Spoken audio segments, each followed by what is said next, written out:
Puji syukur kita panjatkan atas kehadiran Allah Subhanahu wa Ta'ala, karena dengan rahmat dan izinnya lah sehingga pada pagi hari ini kita dapat berkumpul dalam keadaan sehat, tidak kekurangan suatu apapun. Salawat dan salam semoga tercurah kepada junjungan kita Nabi besar Muhammad SAW, keluarga, para sahabat dan umatnya hingga akhir. Baik Bapak dan Ibu, seperti kita ketahui bersama, pada pagi hari ini kita akan menyimak sosialisasi aplikasi Inspekta bersama saya, Pak dan Ibu hingga akhir acara. Sebelum acara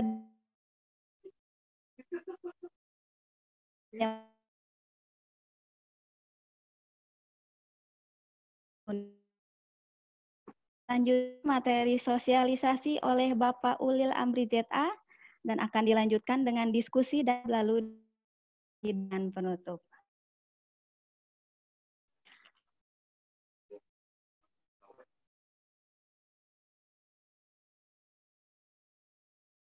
Oh, ini mungkin di PKT-nya.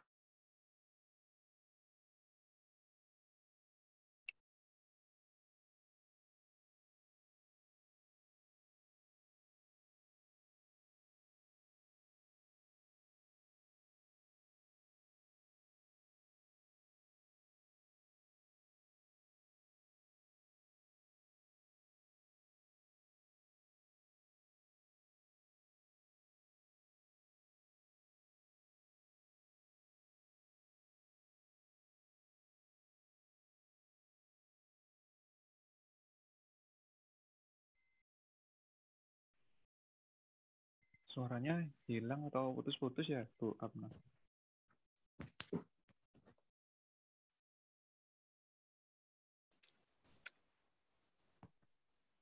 Ya Pak, ini mungkin putus jaringannya.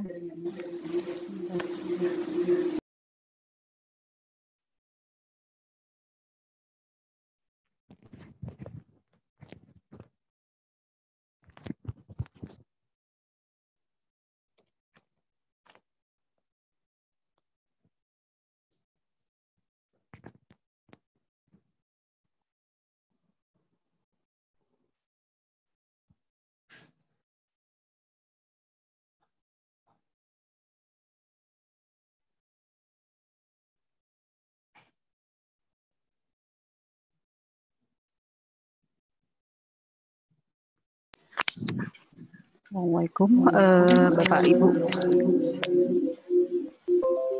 Mohon maaf, mungkin ada kendala jaringan di Bu Triana. Baik, kami ambil alih.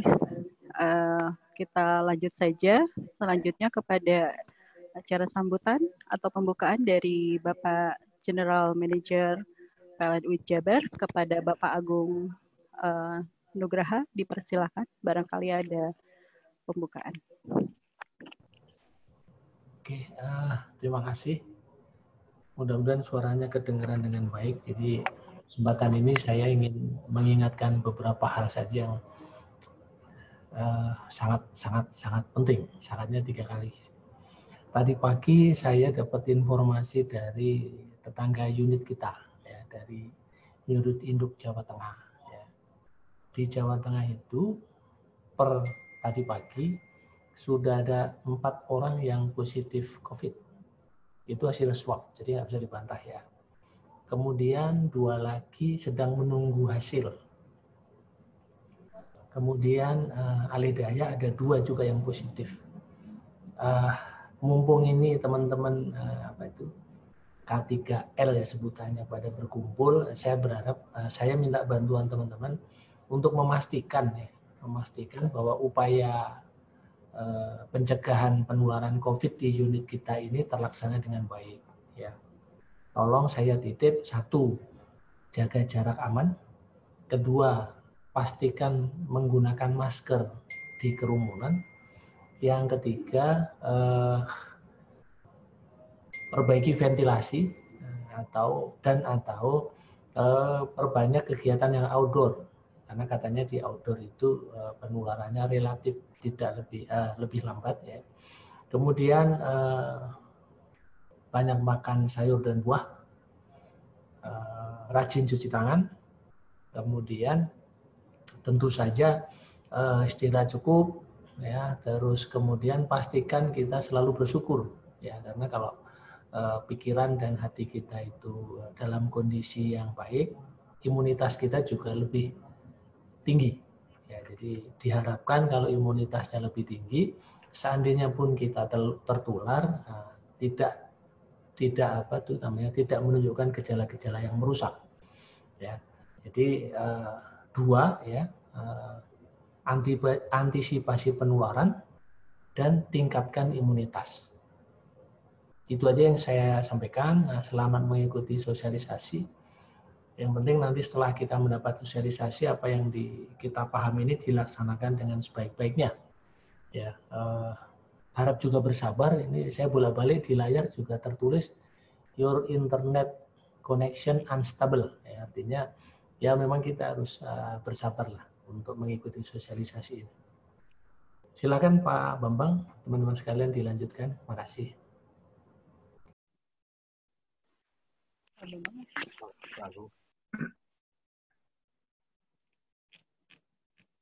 Baik, terima kasih Pak Agung. Kita lanjut saja langsung kepada inti acara, yaitu penyampaian sosialisasi Inspekta, aplikasi Inspekta. Pak Aulil Amri ZA, beliau saat ini adalah pegawai PLN Kantor Pusat Divisi HSSE, namun beliau adalah founder dari aplikasi Inspekta ini, pernah mendapatkan beberapa kali penghargaan atas inovasi pertemuan aplikasi Inspekta ini. Kepada Bapak Uli Amri, kami persilakan. Baik, terima kasih Bu Amna, terima kasih Pak Agung dan jajaran manajemen UID Jabar ya. Saya mulai. Assalamualaikum warahmatullahi wabarakatuh. Waalaikumsalam. Waalaikumsalam. Pak Ulil, sehat Pak Ulil? Alhamdulillah sehat Pak. Terima kasih atas yang diberikan ke kami. Saya mewakili divisi HSSE ya untuk mungkin sharing hari ini sekitar 1 jam sampai 2 jam ya terkait aplikasi Inspekta sebagai pelaporan bahaya di PLN. Dan alhamdulillah aplikasi sudah jadi aplikasi korporat ya. Jadi ini merupakan hal yang legal dan beberapa kinerja kita juga sudah terpantau melalui aplikasi Inspekta. Mungkin saya langsung saja ke share PPT-nya ya. Baik, mohon izin. Langsung saja saya mulai ya. Alhamdulillahirrabbilalamin. Terima kasih kesempatannya. Kita pada hari ini diberikan nikmat kuota internet sehingga pada hari ini kita bisa berjumpa via Zoom ya. Mudah-mudahan dengan walaupun via Zoom ini apa yang kami sampaikan bisa maksimal dan bisa dipahami oleh Bapak Ibu semua dan menjadi pembuka silaturahim untuk kita semua. Langsung saja, hari ini materinya adalah tentang Inspekta. Inspekta itu hubungannya sangat erat dengan budaya K3, di mana salah satu dari budaya K3, komponen budaya K3 adalah reporting system, yaitu sistem pelaporannya. Jadi sistem pelaporan itu adalah salah satu komponen penting dalam membangun budaya K3. Mungkin nanti kita akan lewati slide-nya. Mungkin sebelum saya lanjut lebih jauh, perkenalkan nama saya Ulil Amri. Sebelumnya saya di unit wilayah Kalselteng, UIW Kalselteng, dulu background-nya distribusi, masuknya SCADA, transmisi, sempat di pembangkit juga, dan terakhir, beberapa tahun terakhir, alhamdulillah bisa fokus di K3, dan K3 merupakan passion saya, jadi apapun yang berhubungan dengan K3, saya aktivitas pekerjaan apapun saya bisa menikmati itu, karena K3 merupakan passion saya. Dan di tahun 2017 dulu, kami di UIW Kalselteng juga sebagai kreator dari aplikasi Inspekta yang saat ini bisa diakses di hsse.pln.co.id. Dan alhamdulillah sudah diangkat menjadi aplikasi korporat ya. yang kemarin di-endorse sama Bu Sofi dan Pak Zul oleh Dirut langsung yang mengendorse, yang meresmikan aplikasi korporat. Sebelumnya mungkin cerita sedikit, sebelum di-endorse sama Dirut itu kami promotnya ke beberapa event dulu, salah satunya di Forum Hapua. Di tahun 2017 kami juga promote tentang apa itu reporting culture di unit kami dulu yang kami terapkan. Terus di 2019 agak naik dikit, kami promote juga di Forum Scientific Federation, ini forum internasional tentang sharing juga tentang K3 dengan beberapa perusahaan yang ada di dunia. Ini terselenggaranya di Dubai, waktu itu bulan Oktober 2019 kami juga sampaikan tentang aplikasi Inspekta. Nah, ini adalah progres improvement dari awal, jadi kami cerita sedikit sejarahnya ya, sedikit milestones-nya tentang aplikasi Inspekta. Kami create di 2016 awalnya, beberapa kali improvement sampai terakhir ini menemukan bentuk yang terakhir ini juga proses yang panjang, dan insya Allah ke depannya juga kami akan terus melakukan improvement. Maka dari itu kami mungkin mohon masukan juga dari semua user ya, terkait mungkin masukan-masukan ke kami sangat terbuka untuk menampung masukan dari teman-teman semua. Dan mungkin sekitar Jumat minggu lalu sudah diresmikan juga oleh Pak Zul sebagai aplikasi korporat. Dan perlu saya sampaikan juga, alhamdulillah baru kemarin. Jadi di PLN Pusat itu P2K3 itu sudah lama sekali nggak ada, dan baru kemarin itu ternyata ada, alhamdulillah kami dari teman-teman di HSSE bisa mengadakan rapat P2K3 yang terdiri dari beberapa direksi gitu. Jadi hampir semua direksi regional itu ikut ke rapat P2K3, dan itu merupakan momen yang bagus untuk apapun kendala-kendala K3 kami, suaranya benar-benar bisa tersampaikan sampai ke level direksi seperti itu. Mungkin saya lanjut.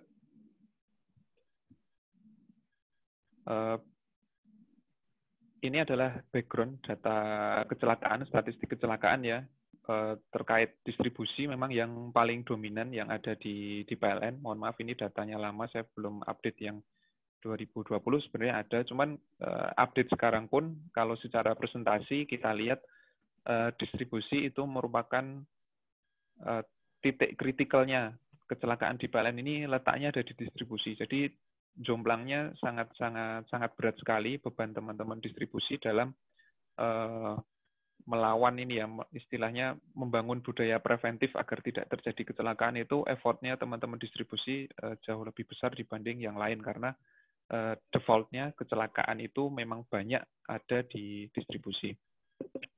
Mungkin mulai dari kecelakaan kerja sampai kecelakaan masyarakat umum ya, itu masyarakat umum pun juga banyak sekali di distribusi.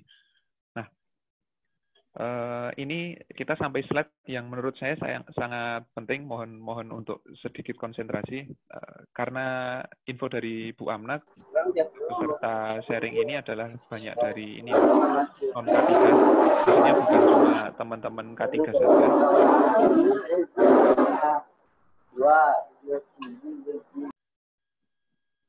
Maksudnya bukan cuma teman-teman K3 saja, dari teman-teman bagian lain, teknik maupun umum dan administrasi.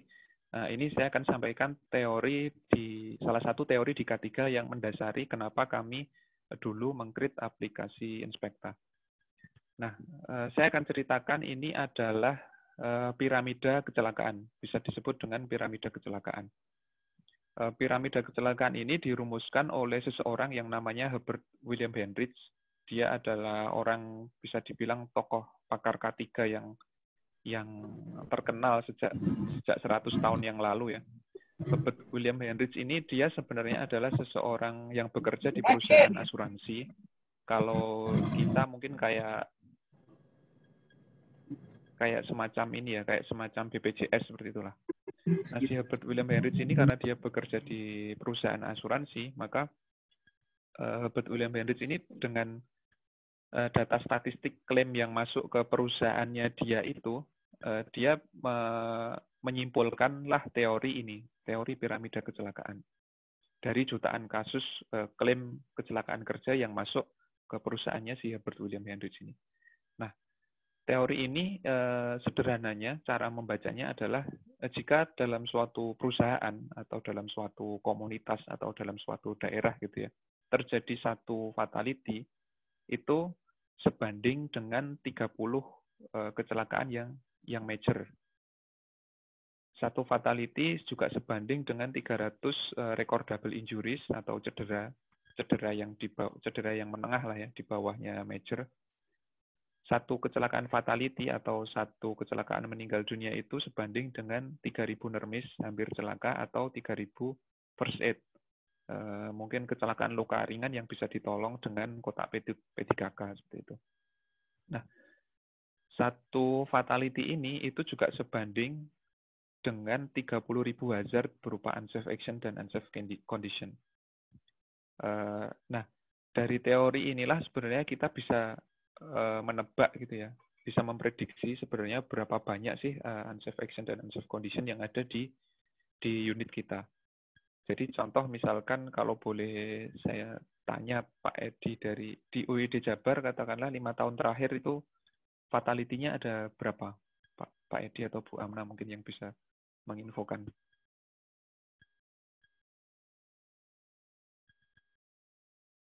Atau teman-teman yang lain ada yang bisa menginfokan? Bukan kira-kira ya, angka pastinya kecelakaan UID Jabar yang sampai fatality meninggal di 2 tahun atau 1 tahun terakhir ada berapa? 5 mungkin ya. Sekitar 5 ya Bu. Oke, jadi anggaplah 5 ya dalam mungkin 2 tahun atau 1 tahun terakhir.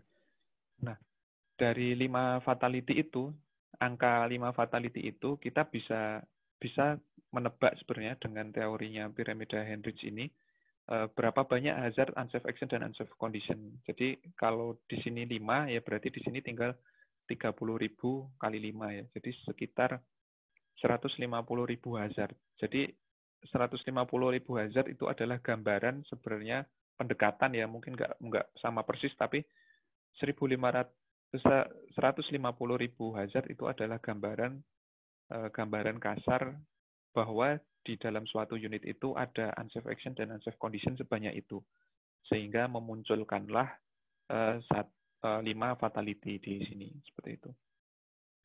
Nah, ketika kita tanya ke unit gitu ya, biasanya berapa banyak fatality gitu bisa dijawab di sini angkanya 5. Tapi begitu kita mau tanya statistik yang di bawahnya, berapa banyak majornya, kecelakaan yang sifatnya major, cedera parah, mungkin cacat permanen seperti itu, ini mungkin udah agak susah dijawab di sini.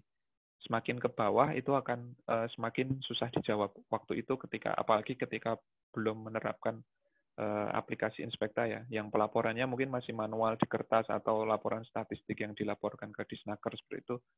Untuk angka statistik ini jadi kayak nggak terarsip dengan baik seperti itu. Nah, saya sambungkan dengan satu kaidah. Ini kaidah yang teman-teman kinerja semua atau semua jajaran manajemen pasti setuju ini, yaitu kaidah dari William Thompson. Jika if you can measure it, you can improve it. Artinya jika kita tidak bisa mengukur sesuatu, kita tidak akan bisa mengimprove hal itu. Itu di kinerja kita juga pasti haruslah yang namanya melakukan pengukuran. Contoh misalkan saya di Saivi, berapa lama kita padam, berapa kali kita padam, seperti itu dihitung. Jadi itu adalah bagian dari measure ya, atau mengukur seperti itu. Nah, sedangkan di K3, kalau yang kita ukur cuma di atas saja, yang di level fatality aja, ini bisa dikatakan sudah terlambat karena fatality ini sudah terjadi. Maka dari itu pendekatannya adalah dengan mengukur yang di bawah ini. Jadi pendekatan K3 yang terbaik adalah metode preventif atau pencegahan. Jadi dengan mengetahui hazardnya, berapa banyak unsafe action dan unsafe condition yang terjadi, nah itu disitulah yang kita kita lakukan upaya preventif atau pencegahan dulu. Kesimpulannya seperti ini, semakin banyak unsafe action dan unsafe condition yang kita tangkap dan kita tindak lanjuti dan kita tangani, maka peluang untuk terjadinya yang ke atas ini, peluang untuk terjadinya recordable injuries atau fatality itu otomatis akan jauh menurun gitu ya. Jadi ini pendekatan zero accident yang benar adalah sebenarnya seperti ini. Jadi kita harus ambil di akar permasalahannya ini dari unsafe action dan unsafe condition-nya. Nah, kenapa munculnya aplikasi Inspekta? Karena aplikasi Inspekta fokusnya adalah untuk menangkap yang di bawah ini, seperti itu. Sampai sini mungkin sebelum saya lanjut, apa yang ada, mungkin ada yang mau ditanyakan, kami persilakan. Mau tanya Pak Ulil ya. Oke, siapa Bang? Saya Pak Bambang dari Debat Pengendali K3L di Jabar. Pengen menanyakan Pak, kalau teori dari Hendrik ini kan ada, istilahnya ini kan nggak tahu kita yang segitiga ini kan segitiga istilahnya kan banyak tuh pekerjaan itu, ada pekerjaan yang dia itu medium risk, low risk, istilahnya yang high risk, yang risiko tinggi. Apakah segitiga ini berlaku secara umum atau istilahnya hanya untuk yang sifatnya low risk saja nih, Pak Ulil? Mohon untuk istilahnya penjelasannya. Oke. Kalau based on risikonya, kami belum dapat informasinya, Pak, dari beberapa jurnal yang saya baca untuk base risikonya di tingkatan apa, itu kami belum dapat secara pasti apakah dia di high risk. Tapi yang kami dapat adalah teorinya Herbert William Hendricks ini ibarat survei itu dia angkanya di 1 jutaan, Pak, respondennya. Jadi responden data yang masuk ke segitiga piramida ini itu diambil dari jutaan responden. Artinya ketika kita survei gitu ya, misalkan kita survei berapa banyak sih orang Indonesia ini yang suka ayam goreng gitu. Kalau kita survei ke 10 orang sama kita survei ke 1 juta orang, pasti pendekatannya akan lebih baik ketika kita surveinya hasilnya dari yang 1 juta orang. Artinya angkanya valid, oh ternyata kesimpulan di akhirnya, oh ternyata orang Indonesia ini 80% suka ayam goreng, misalkan seperti itu, Pak.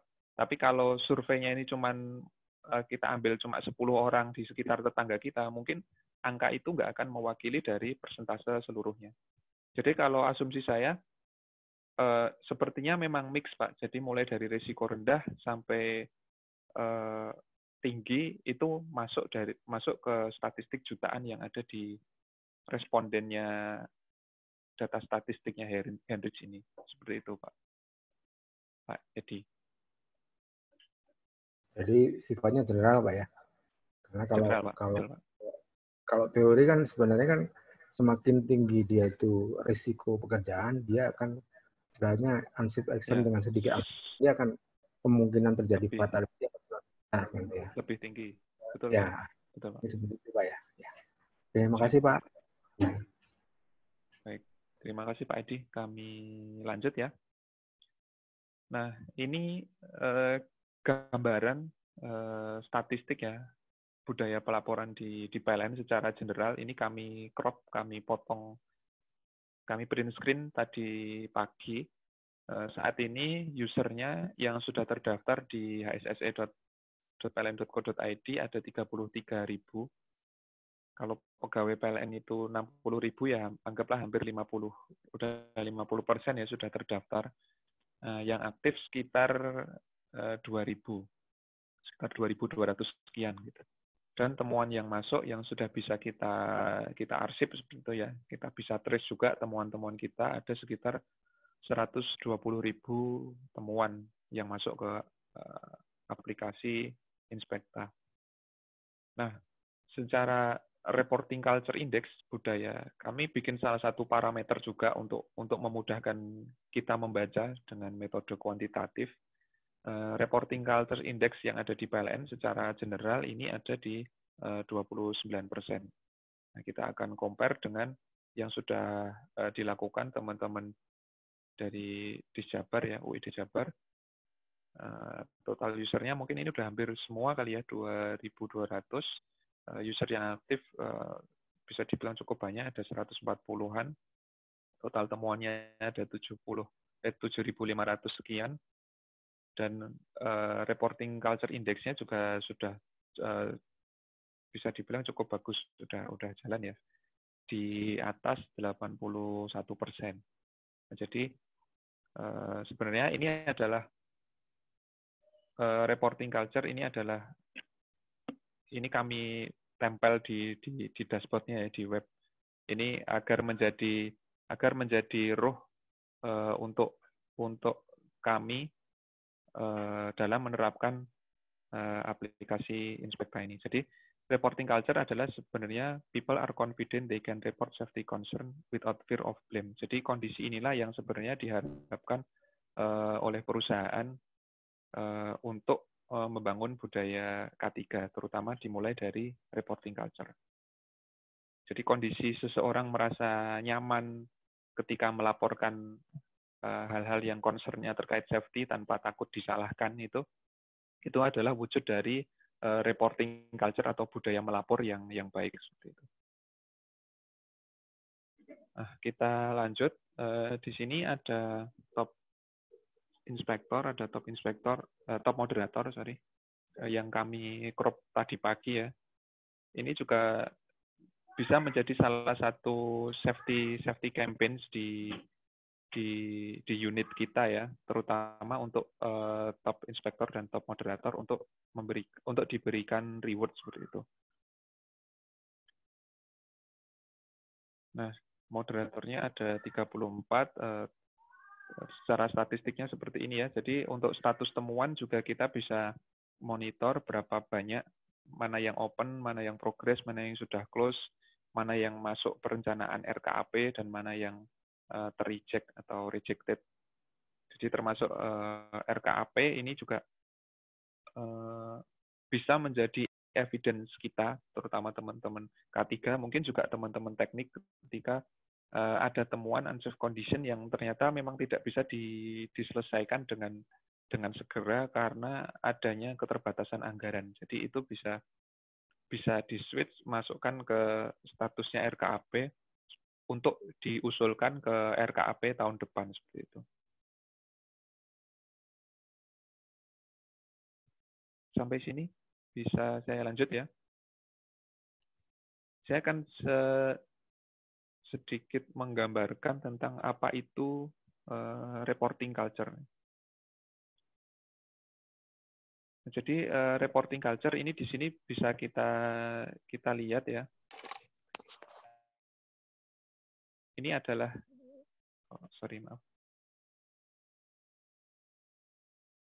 Jadi ini adalah gambaran dari reporting culture atau budaya melaporkan ditinjau dari data statistik COVID gitu. Sebenarnya saya pengen sekali diskusi tanya jawab gitu, tapi kadang via Zoom ini saya merasa agak ada lag-nya itu, jadi agak susah. Jadi mohon maaf, kita nggak diskusi tanya jawab, tapi saya sampaikan saja ya. Saya mau membandingkan Indonesia dengan India dalam aspek reporting culture di pelaporan COVID.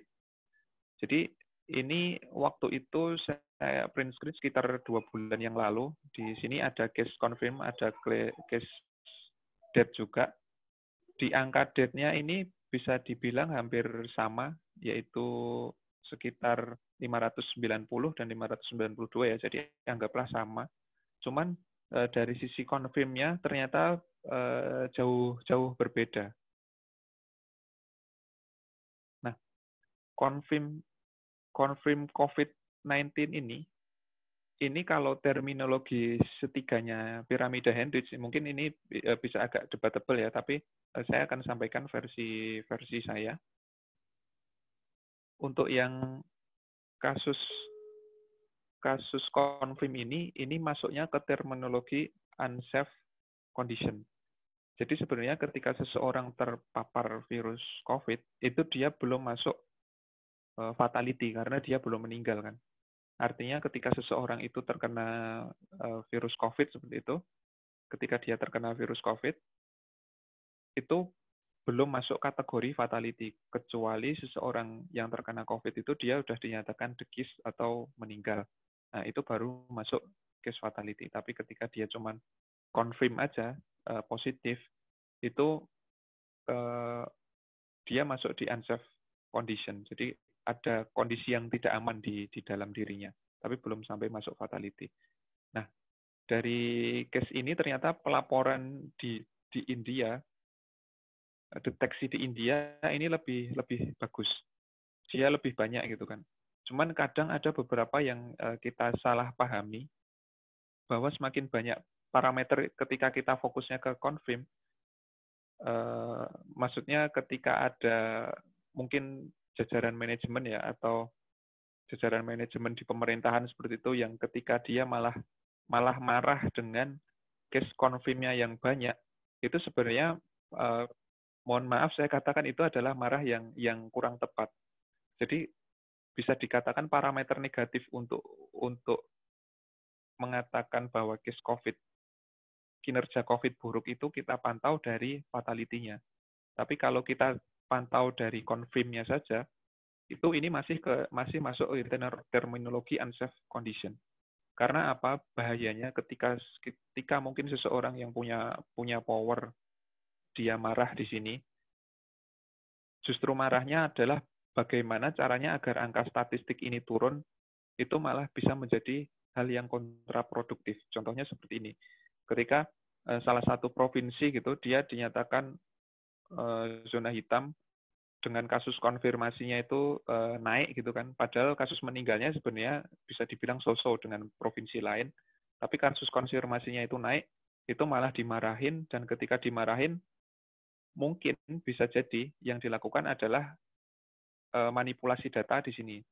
Jadi bisa manipulasi data di sini atau tidak melampirkan yang sesungguhnya. Jadi deteksi terhadap bahayanya itu malah turun gara-gara kebijakan seseorang, mungkin seseorang manajemen ya, dia memberikan pressure untuk agar pelaporannya itu jangan naik gitu kan. Padahal sebenarnya fokusnya yang tepat adalah parameter kinerja COVID itu bisa kita lihat di sisi death-nya ini, di sisi fatality-nya. Kalau dalam terminologi K3, mungkin teman-teman K3 tahu ada SR, ada FR ya, severity rate sama frequency rate, itu mungkin kita bisa bahas lebih detail di lain sesi. Seperti itu. Itulah sedikit gambaran tentang reporting culture seperti itu. Kita lanjut ya. Nah, selanjutnya mungkin saya akan sedikit menyampaikan kesimpulan dari beberapa teori yang kami pelajari, yaitu teori tentang safety culture atau budaya K3. Nah, sebenarnya safety culture itu ada puluhan, mungkin ratusan teori tentang safety culture, dan ini saya ambilkan salah satu teori safety culture yang paling mudah dipahami menurut saya dan paling mudah untuk diterapkan juga di PLN seperti itu. Jadi ini adalah gambaran ibaratkan sebuah pohon ya. Jadi budaya K3 itu kita ibaratkan dengan sebuah pohon atau safety culture tree, di mana goalnya adalah kita ingin mendapatkan zero accident atau buahnya di sini ya. Jadi buahnya di sini adalah zero accident.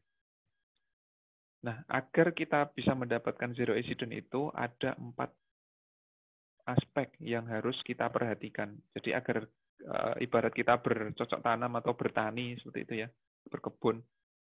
Agar kita fokus mendapatkan buah yang bagus, itu kita harus fokus bukan cuma ke buahnya. Jadi kita harus fokus ke pupuknya, penyiramannya, mungkin rantingnya yang tua-tua dipangkas seperti itu. Pemeliharaannya itu meliputi seluruh aspek dari yang ada di pohon ini. Nah, sedangkan dalam safety culture, budaya K3, itu ada 4 aspek. Yang pertama adalah aspek reporting culture atau budaya melapor. Jadi budaya melapor ini digambarkan sebuah akar, dialah yang menjadi sumber informasi permasalahan-permasalahan yang di level unsafe action dan unsafe condition. Jadi ibaratkan kalau sebuah pohon ini nggak ada akarnya gitu ya, lama-lama pasti pohon ini akan mati. Dan ketika pohon itu mati ya safety culture-nya atau budaya K3 di suatu perusahaan itu pasti akan tumbang. Nah, di sini ada ada reporting culture sebagai akarnya, jadi pelaporan dengan teman-teman UID Jabar melakukan pelaporan yang bagus gitu kan, kondusif ya, pelaporannya kondusif, disposisinya juga, komunikasinya bagus, antar bidangnya juga akur dan kerjasama dengan bagus, itu bagian dari reporting culture.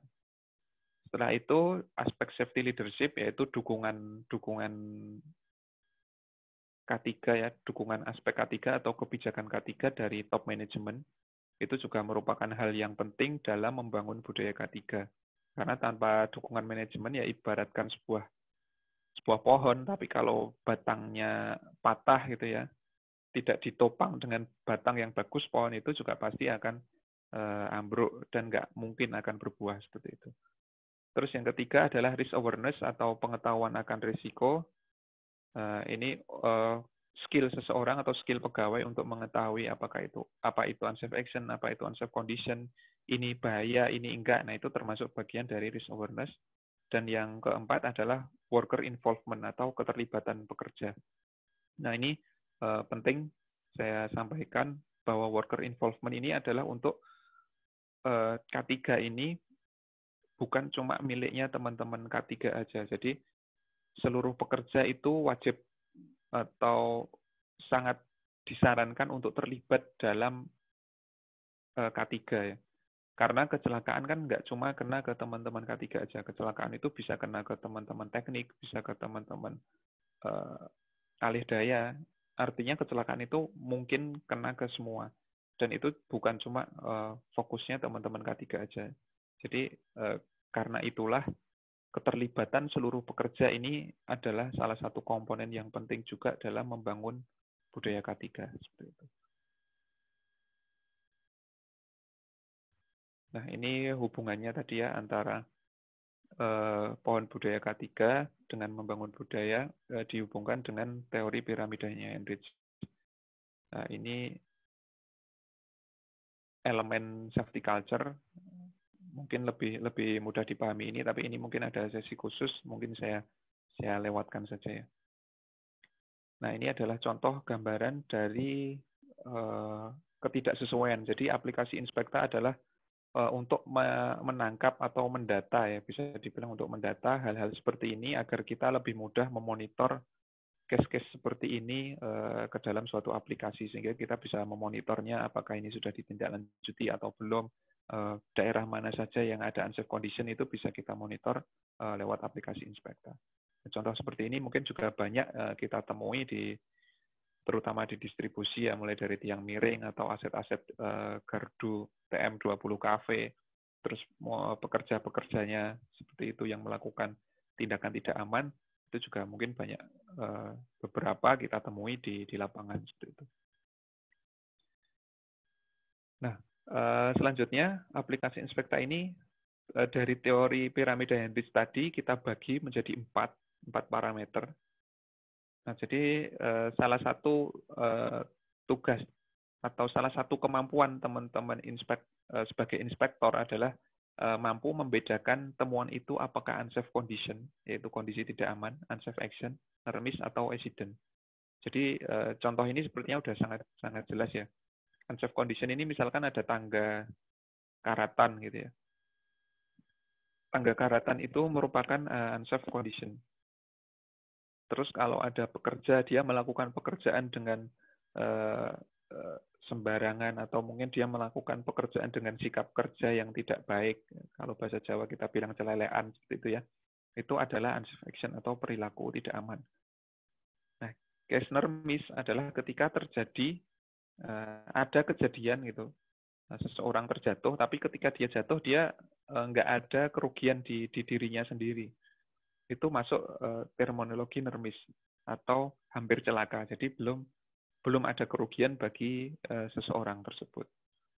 Tapi ketika ada kejadian dan muncul kerugian baik bagi person maupun peralatan maupun aset kita ya, itu masuknya accident. Jadi misalkan seseorang terjatuh, sudah patah tulang misalkan, atau kepalanya terbentur ada luka seperti itu masuk kategori accident. Dari 4 kategori ini jelas ya, atau ada yang mau ditanyakan teman-teman, Bapak Ibu sekalian? Sebelum saya lanjut lagi.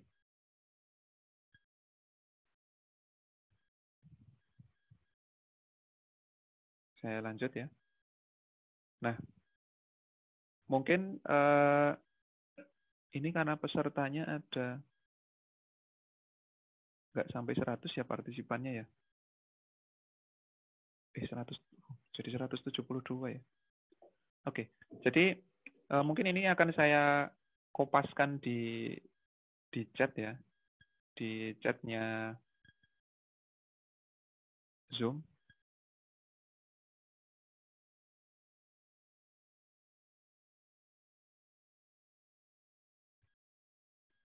Kita akan coba kuis untuk mengetes ya seberapa paham ya, atau kita memiliki kesamaan paham nggak terkait hazard identification quiz. Cuman kuis ini terbatas untuk 100 orang saja, jadi ya siapa cepat dia dapat gitu ya. Pesertanya ternyata 172 tadi.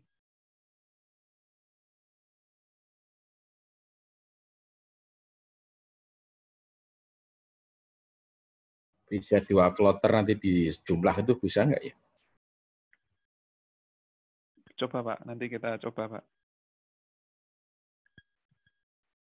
Nah, itu mungkin buat teman-teman K3 yang udah tahu kayak Bu Amna, mungkin udah bosan kali ya dengan kuis itu, saya tahu. Nggak usah ikut Bu, jadi biar teman-teman yang lain aja.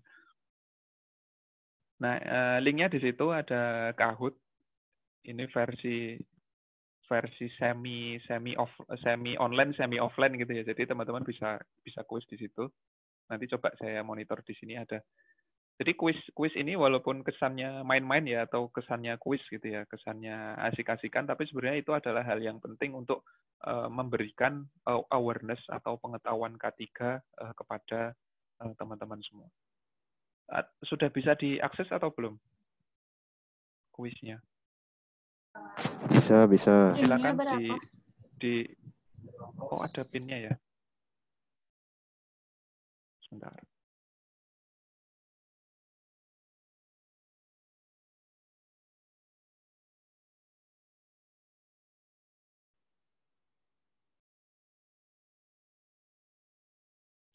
Untuk pinnya itu saya chat ya di 059810114.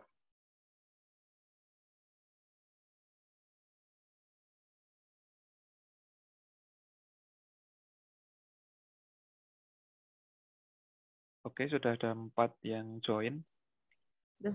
Pak Mas Dimas atau Pak Dimas, Pak Riki, Bang Ozan, Virgia CJR. Oke.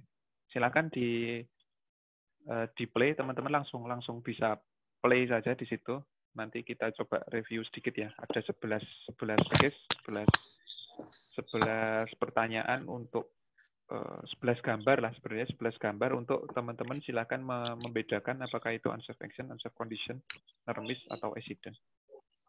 Nanti mungkin hasilnya bisa saya submit ke Pak Edi dan Bu Amna ya. Mungkin kalau Pak Edi dan Bu Amna mau ngasih hadiah laptop misalkan, mungkin nanti bisa ditagih ke beliau.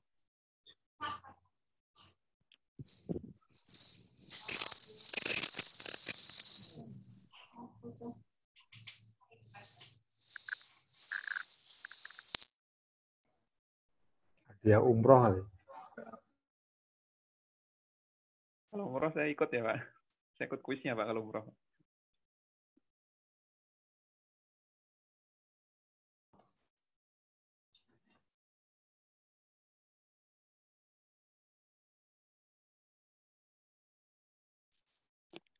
Baik, Bapak dan Ibu, silahkan bisa bergabung di kuisnya ya Pak. Terbatas untuk 100 peserta tercepat. Hadiahnya umroh, Pak Ulil atau gimana? Pak Bambang yang ngasih sponsornya. Oh, Saya Pak cuma Bambang. penyelenggara kuis saja. Ya, silahkan dicoba ya Bapak dan Ibu untuk 100 orang tercepat.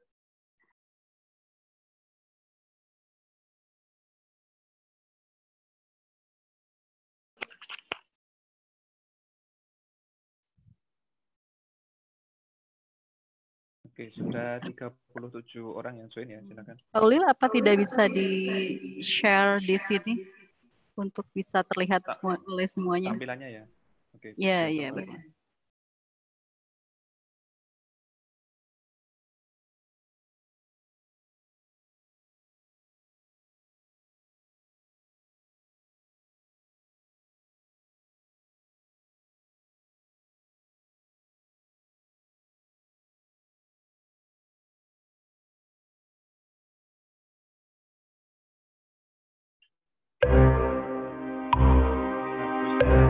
Seperti ini ya. Ini cuma kalau saya mungkin saya akan kerjakan agak telat dikit ya, biar teman-teman mulai dulu maksudnya.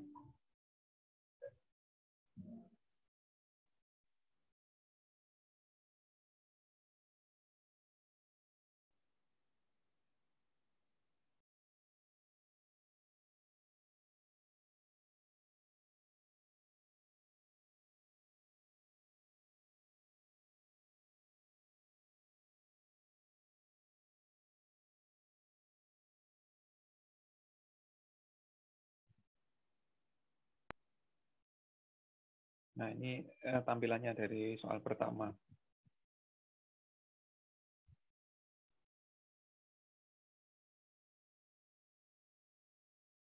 Oke, jadi ada beberapa gambar, guys. Ini misalnya LTO, dia mengeluarkan asap lebih dari nilai ambang batas termasuk mana.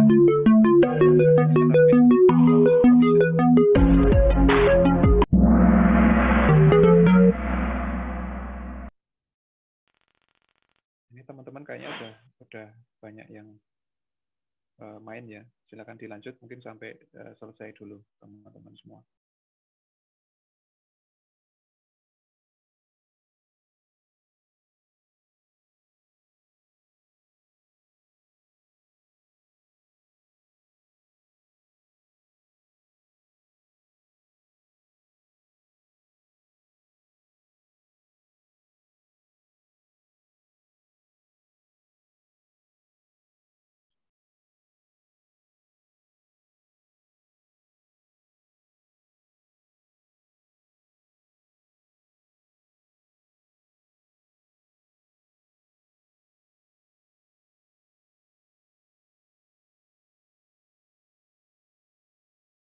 Yang join baru 53 kan. Atau masih banyak yang kosong.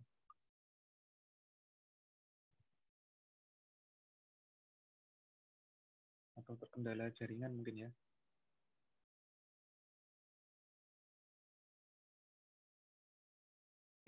Yang istilahnya buat kulit pupuk ya Pak. Yang pupuknya biasa aja. Ya Mas. Oke, Mas Heri mungkin nanti saya akan share ya, saya share di WA. Saya WA akan ke Bu Amna ya. Karena filenya agak besar, Pak.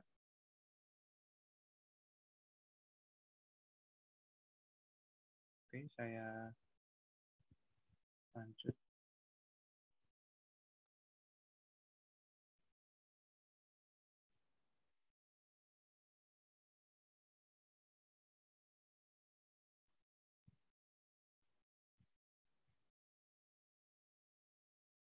Nah, kalau gambar ini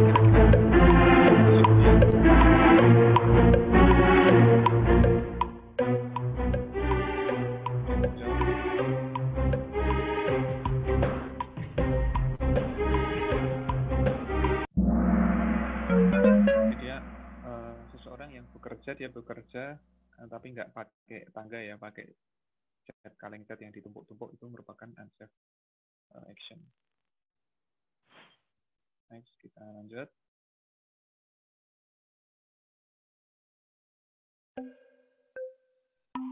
Nah, ini seseorang bekerja juga dengan kondisi seperti ini.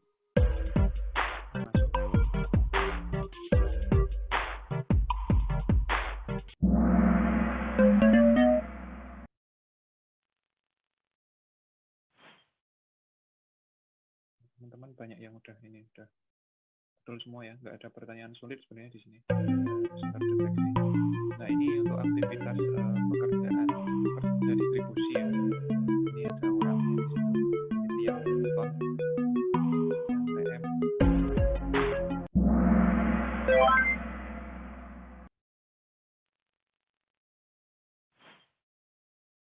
Kita lanjut.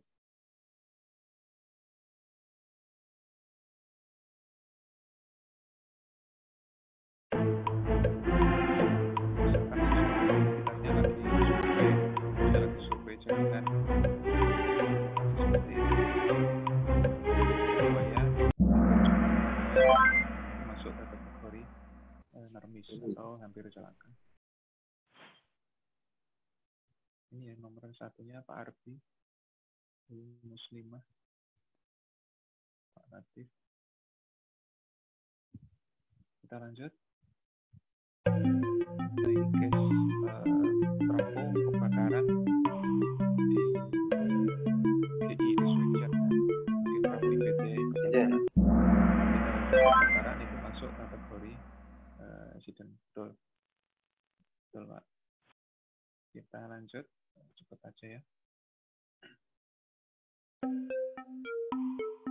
Nah, ini tower transmisi di bawahnya tebing-tebing. Kira-kira masuk yang mana? Condition ya, jadi kondisi tidak aman.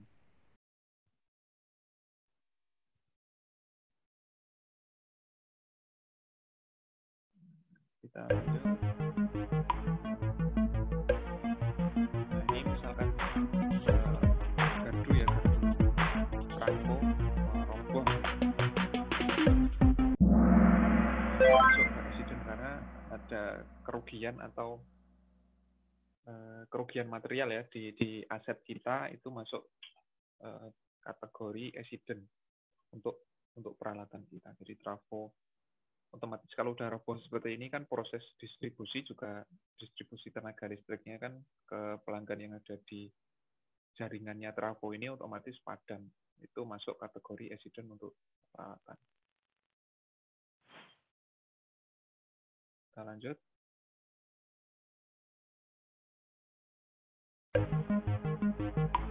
Misalkan contoh yang miring itu apakah condition atau accident?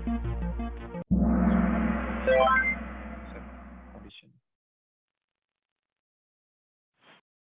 Udah banyak yang benar semua berarti tadi. Lebih dari seperti ini.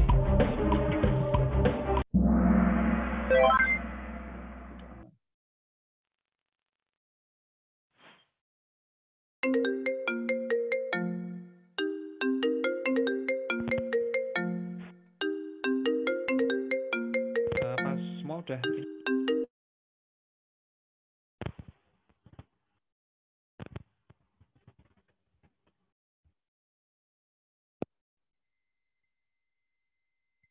Jadi ini ya daftar pemenangnya ya. HH, Arife, Siti, silakan diklaim hadiahnya ke Pak Edi dan Bu Amnah. Sampai sini ada yang mau didiskusikan teman-teman?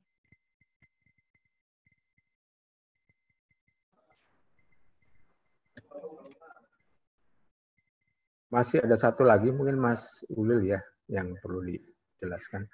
Kan ada near miss, ada unsafe collision, ada unsafe action, ada accident.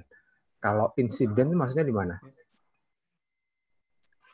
Jadi insiden itu kalau di diklat itu kan ada yang namanya insiden ya Pak. Insiden itu bisa ada kerugian, bisa tidak. Oh. Sebentar Pak, maaf saya ada izin. Kita break sekitar 3 menit dulu ya. Ada perlu telepon. Ya, silakan.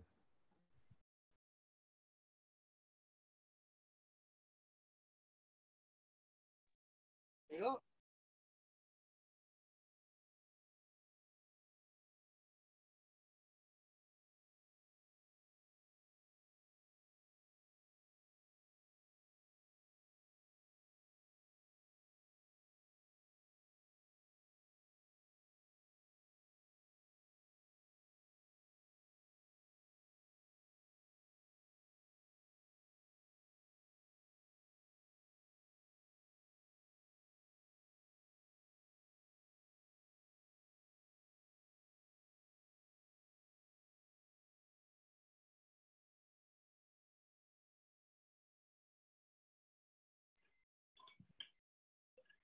Oke, kita lanjut lagi.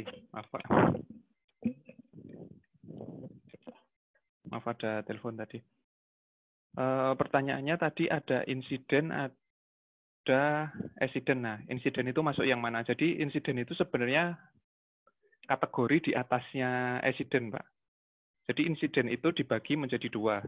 Insiden ketika ada kerugian itu masuk ke accident. Tapi kalau insiden itu tidak ada kerugian, itu masuknya ke nermis. Seperti itu, Pak. Jadi sebenarnya accident sama nermis itu masuk insiden. Jadi kalau kita kan di Klat ada yang paket namanya incident investigation ya. Jadi di BNSP itu ada paket kompetensi namanya incident investigation. Jadi yang diinvestigasi bukan cuma hal yang terjadi kerugian aja, orang meninggal aja misalkan.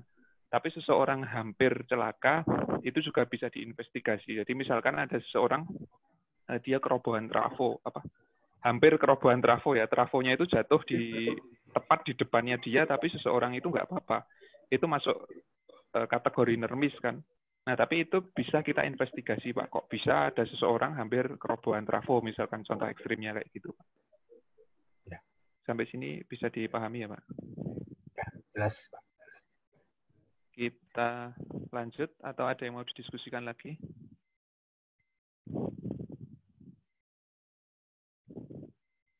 Teman-teman yang lain, bukan cuma Pak Edi aja maksudnya. Apa ada yang mau ditanyakan? Atau penjelasan saya sangat bagus sekali, sangat mudah dicerna sampai saking mudahnya nggak ada yang tanya gitu ya. Mudah-mudahan gara-gara pada mudeng banget gitu ya.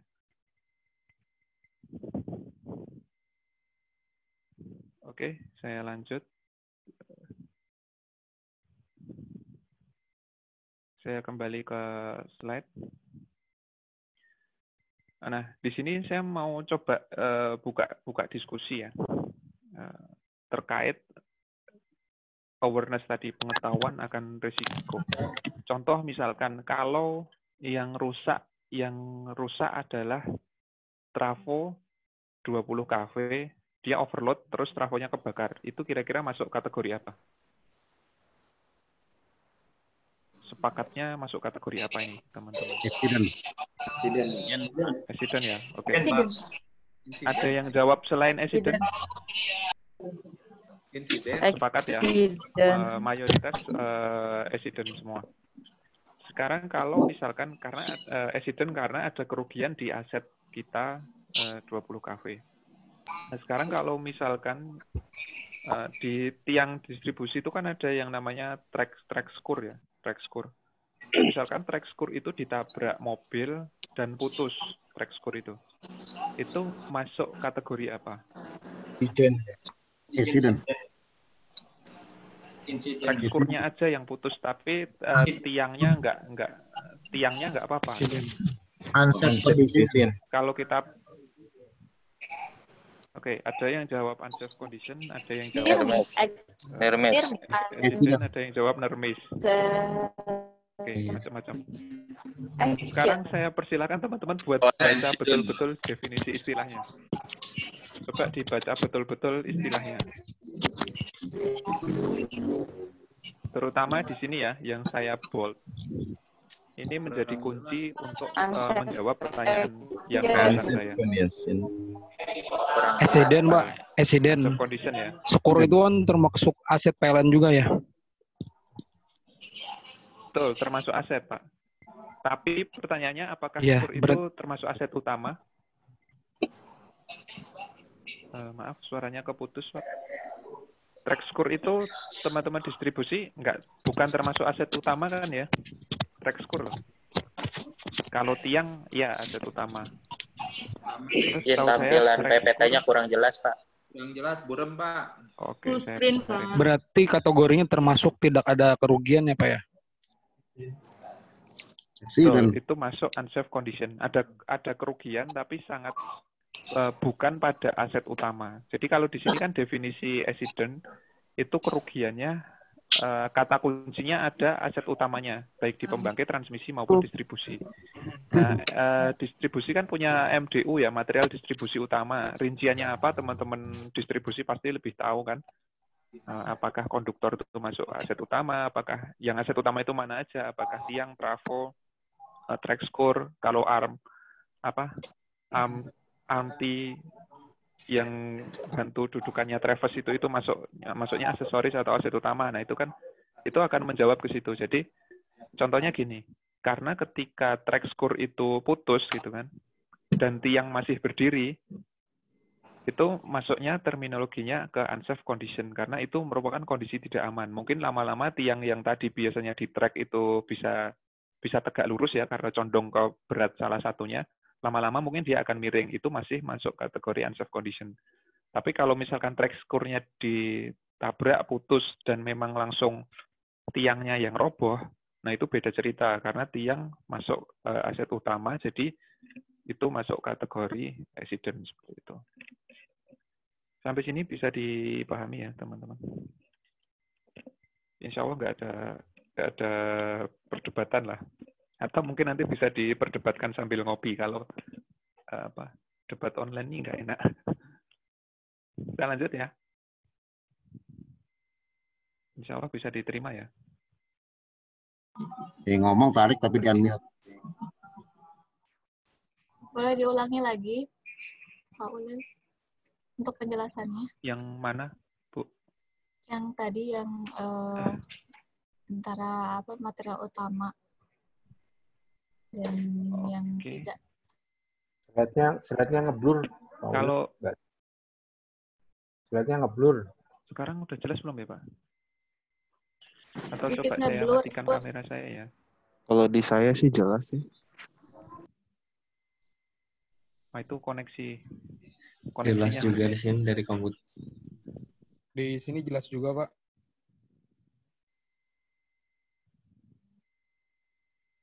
Atau yang ngeblur bisa merapat ke yang jelas.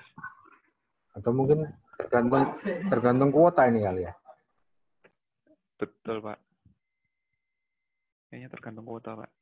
Sepertinya gitu, Pak. Tergantung paket datanya.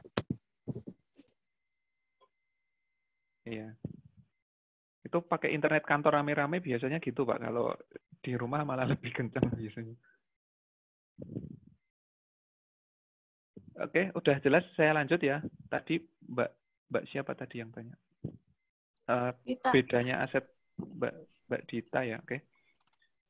Jadi bedanya aset utama dengan non utama itu silakan ditanyakan ke teman-teman perencanaan daftarnya ya. Jadi daftarnya mana yang merupakan MDU atau material distribusi utama, sama mana yang merupakan material pendukung.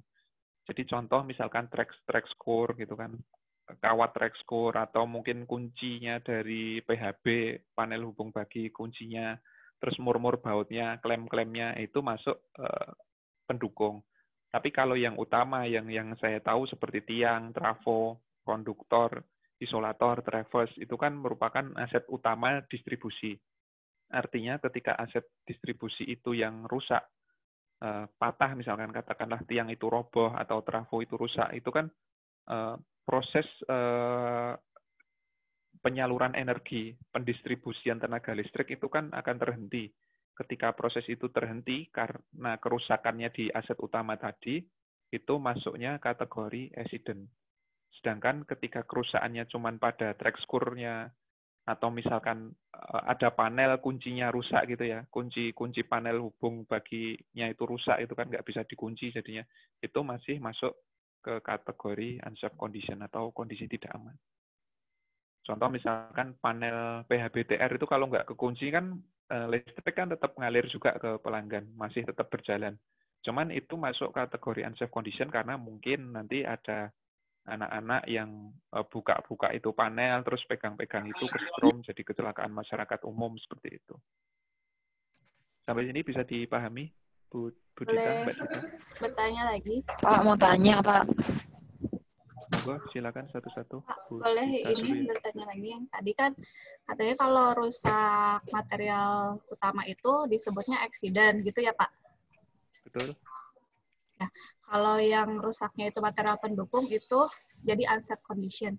Tapi tadi yang di kuis Kahoot itu dia ada yang tiang keropos. Mungkin itu bisa disebut rusak juga mungkin ya. Tapi tadi masuknya unsafe condition. Jadi gimana? Apa itu masuknya accident karena material utama atau batasannya gini, Mbak Dita. Kalau tiang itu dia masih tegak berdiri, energi listrik masih tetap terdistribusi ke pelanggan, itu masih masuk unsafe condition. Kecuali tiang tadi keropos dan udah roboh ya. Jadi batasannya di situ. Karena nanti tiang karatan dikit karena itu ke material utama, karatan dikit langsung kita judge itu accident, itu juga nggak tepat seperti itu. Tiang katakanlah miring dikit atau karatan dikit, atau kalau tiang beton itu mungkin geripil-geripil dikit gitu ya, itu masih unsafe condition. Kalau di aset sih lebih mudah kalau kita deteksi kira-kira apakah energi distribusi listriknya tetap tersalur atau enggak. Jadi kalau udah terhenti ya, roboh itu kan udah mutlak jelas padam kan misalkan. Kalau padam itu masuknya kategori accident. Satu lagi, Bu siapa tadi, Bu? Iya Pak, saya mau nanya Pak. Tadi kan dijelaskan dari Mela dari Tasik Pak. Oke, monggo. Bu, tadi kan dijelaskan kalau misalkan PHBTR tidak ada kuncinya itu masuknya ke unsafe condition. Takut apakah itu tidak masuk ke unsafe action karena kan itu ada kewenangan dari PLN untuk melakukan pengadaan atau pemasangan dari kunci gembok tersebut gitu. Jadi maksud saya kalau dia PHBTR kan memang dia utamanya di trafonya sama di PHBTR-nya. Cuman kan kalau untuk di kuncinya kan ada kewenangan kita bisa untuk menyuruh atau membeli gembok agar itu tidak membahayakan lagi gitu Pak. Terima kasih Pak. Jadi gini Bu, sebenarnya saya agak panjang mungkin ya ceritanya. Sebenarnya unsafe condition itu bisa dibilang tidak ada. Cuman ini nanti kita merusak definisi. Cuman saya menyampaikan satu sudut pandang yang makomnya lebih tinggi ya. Jadi sebenarnya unsafe condition itu tidak ada. Tapi jangan merusak definisi yang kita sampaikan ini. Saya cuma mengajak sudut pandang yang lebih tinggi lagi gitu kan. Sebenarnya ada suatu teori yang menyatakan unsafe condition itu tidak ada. Jadi semua unsafe condition itu pasti disebabkan karena unsafe action. Contoh misalkan kita membiarkan panel PHBTR itu dalam kondisi terbuka itu adalah unsafe action-nya kita. Itu betul.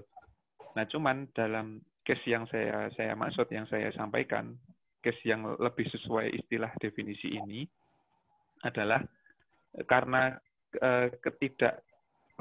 katakanlah gini ya, karena ketidakpedulian manajemen terhadap PHBTR atau karena ketidakpedulian unit terhadap PHBTR yang berkunci,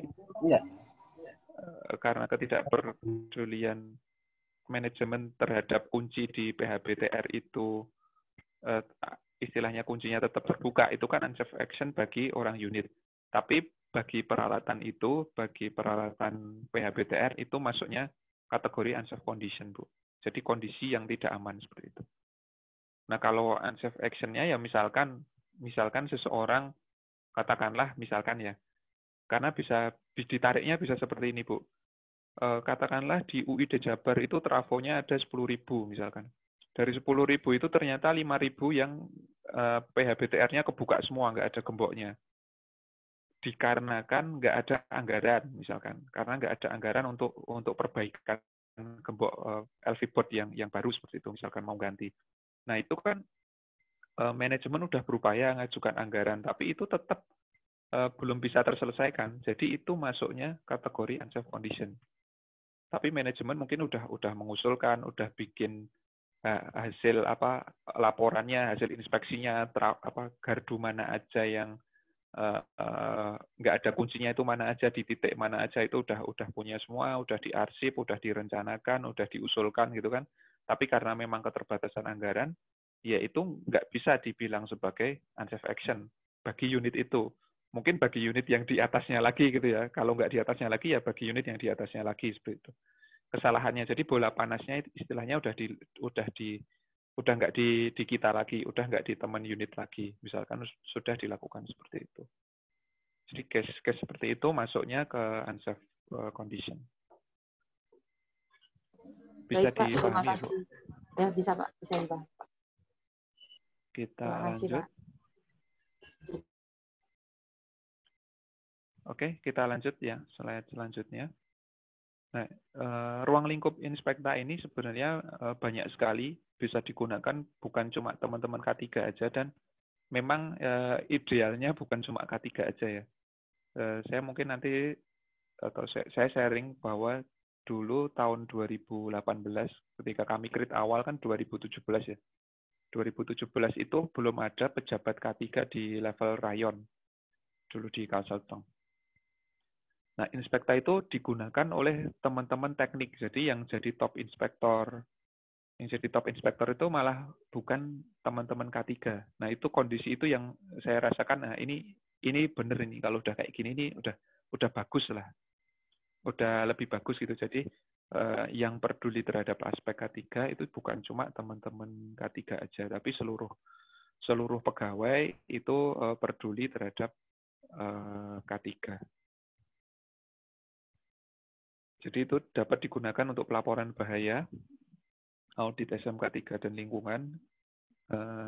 Audit SMK 3 ini udah jelas ya, ketika ada temuan audit, kriteria audit itu kan masuknya ketidaksesuaian itu juga bisa diinput di aplikasi Inspekta. Terus inspeksi rutin, misalkan teman-teman menginspeksi pencahayaan, inspeksi nilai ambang batas kebisingan, inspeksi suhu kerja seperti itu, heat stress, dan banyak sekali parameter yang bisa diukur itu bisa juga masuk ke Inspekta.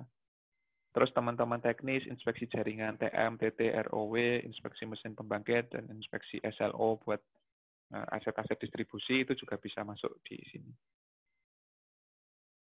Nah, biar kita nggak bingung ya terhadap kita tuh kalau mau cari temuan tuh berdasarkan apa sih, ya, biar kita nggak bingung. Saya sarankan teman-teman buat banyak membaca regulasi.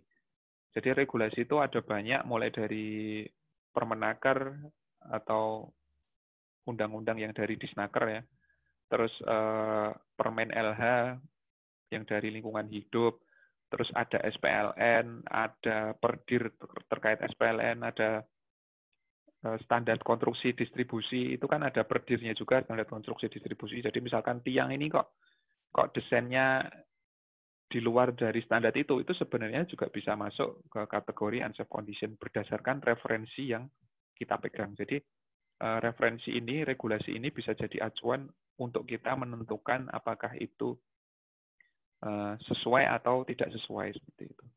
Sampai sini bisa dipahami ya. Kita lanjut. Jadi Inspekta itu saya langsung ke flowchart-nya saja ya, langsung ke flowchart-nya. Jadi teman-teman untuk yang non K3 mungkin yang belum familiar. Jadi Inspekta itu pertama diinput oleh seseorang inspektor. Nah, seorang inspektor itu dia ketika nginput temuan itu dia harus membedakan apakah temuan itu unsafe action, unsafe condition, non-miss atau accident. Harus punya kemampuan untuk itu. Tapi seandainya salah pun nggak masalah, karena di bawah ketika temuan itu sudah disubmit, nanti moderator akan mereview atau akan mengkoreksi lah, bisa dibilang akan mengkoreksi temuan itu, temuannya inspektor. Kalau memang nggak sesuai, oh ini masuknya unsafe condition kok diinputkan accident, misalkan seperti itu. Nah, si moderator dia bisa memfilter temuan itu. Termasuk juga ketika temuannya itu tidak layak, atau misalkan temuan itu sudah diinput oleh inspektor yang lain, itu bisa di-reject. Nah, ketika sudah di-approve temuannya, misalkan sudah sesuai, temuannya di-approve, nanti teman-teman bisa, semua user di satu unit induk itu bisa memonitor statusnya. Nah, jadi ini sebenarnya cuma, saya sering katakan ini, bahwa Inspekta itu sebenarnya cuma benda mati ya. Jadi ya? Oke, bensin, Inspekta itu cuma benda mati. Motor siapa? Oke, jadi saya ulangi lagi. Inspekta itu cuma benda mati, di mana roh yang menghidupkan adalah budaya pelaporan yang ada di teman-teman semua. Jadi dengan memiliki aplikasi Inspekta itu terus otomatis kecelakaan kerja jadi zero accident itu langsung terwujud, itu nggak akan mungkin.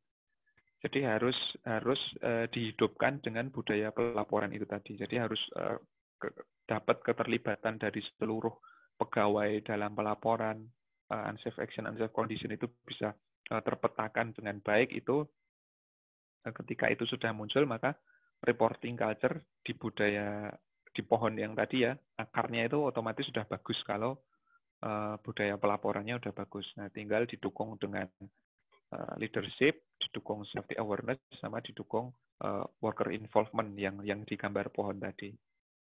Dengan itu semua terpenuhi, insya Allah akan terwujudlah zero accident.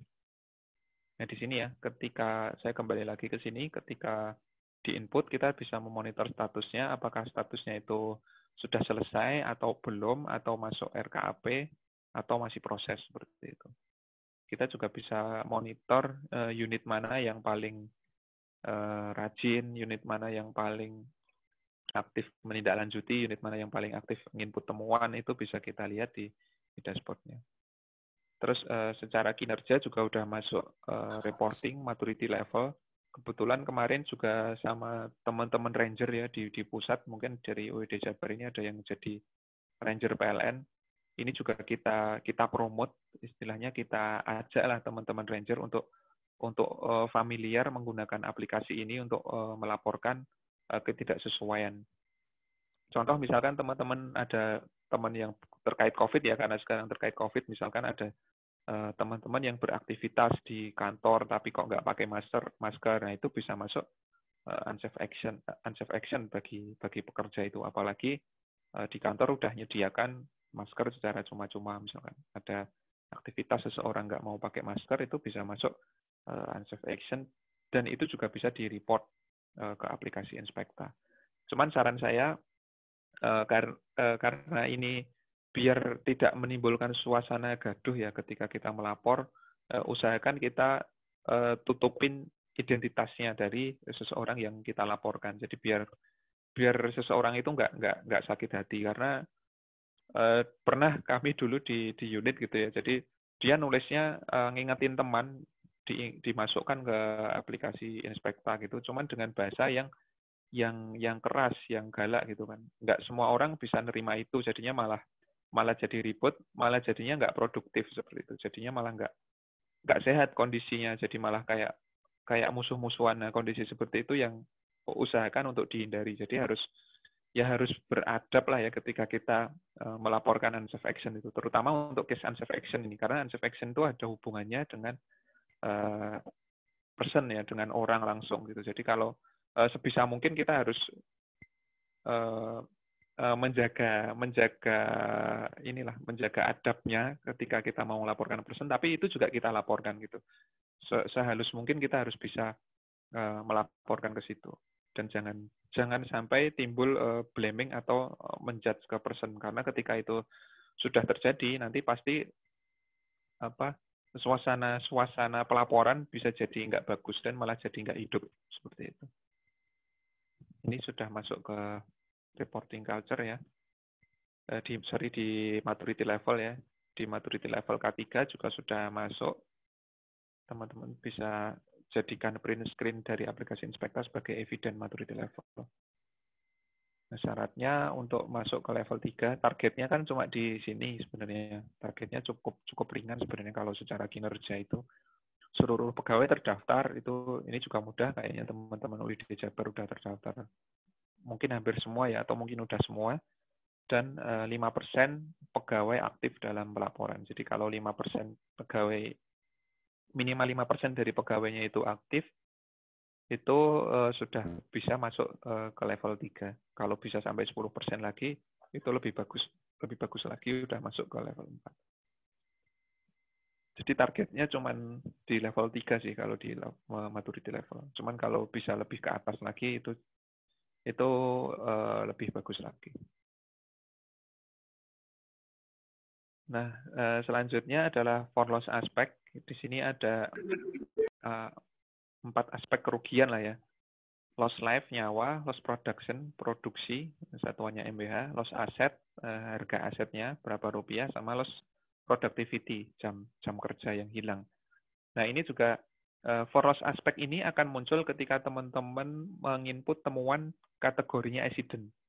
Jadi misalkan accident-nya berapa orang gitu ya, bisa diisikan di sini. Misalkan 0 ya 0. Oh ternyata yang hilang adalah aset sama production aja, misalkan trafo rusak. Trafo rusak itu harganya berapa bisa diprediksi, diisikan di situ. Terus produksinya misalkan trafo rusak itu dia terhenti menyalurkan energinya selama berapa lama, kan bisa dihitung kasaran KWH-nya, itu bisa dimasukkan berapa KWH yang hilang selama kerusakan aset itu. Nah nanti di situ teman-teman bisa melihat for loss aspect secara summary. Nah ini mungkin kita nggak terlalu berguna buat kita sekarang, tapi ini akan berguna ketika teman-teman membuat justifikasi anggaran atau mengajukan RKAP. Dan kemarin saya ingat betul Bu Dirkeu langsung. Jadi kemarin waktu rapat P2K3 pusat itu ada Bu Dirkeu, Direktur Keuangan langsung, yang menyampaikan bahwa beliau itu belum melihat karena K3 ini kan namanya perusahaan kan kalau keluarin uang gitu harus ada untungnya, return, ada returnnya lah, ada benefitnya gitu. Tapi itu nggak berlaku di K3. Nah ketika K3 ini nggak bisa mengembalikan return, itu kita menghitungnya adalah dengan metode ini, for loss aspect. Artinya kita bisa menyajikan data bahwa ini loh kalau seandainya kita terjadi kecelakaan, itu KWH yang hilang katakanlah 100.000 MWH yang hilang gitu dalam 1 tahun. Terus kerugian asetnya bisa 20 miliar misalkan kayak gitu. Ini karena kecelakaan itu kita ruginya segini, itu bisa kita ajukan gitu. Jadi misalkan tahun 2019 kerugian aset sebesar 20 miliar. Nah, kalau kita ngajukan K3, anggaran K3 katakanlah cuma 1 miliar aja, itu kan kalau dibanding kerugiannya kan bisa jauh lebih kecil. Nah, cuman dari justifikasi itu kita bisa sampaikan di usulan anggaran, terutama untuk usulan anggarannya. Karena kalau dengan investasi 1 miliar di K3 terus kita bisa mendapatkan return balik sekian miliar dalam sekian tahun, itu nggak akan bisa, karena K3 memang fokusnya bukan untuk mendapatkan untung ya.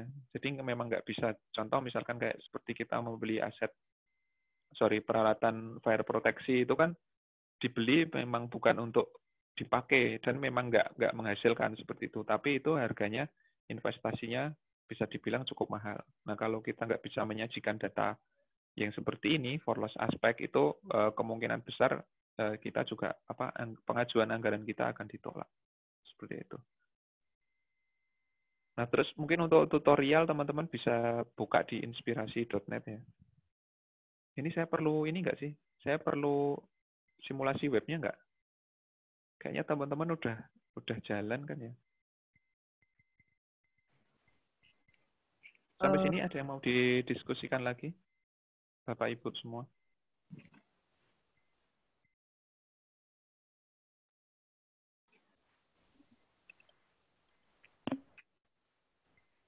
Paulil, bisa simulasikan untuk kalau masuk inspekta ke alamat mana, kemudian saat kita membuat temuan itu seperti apa?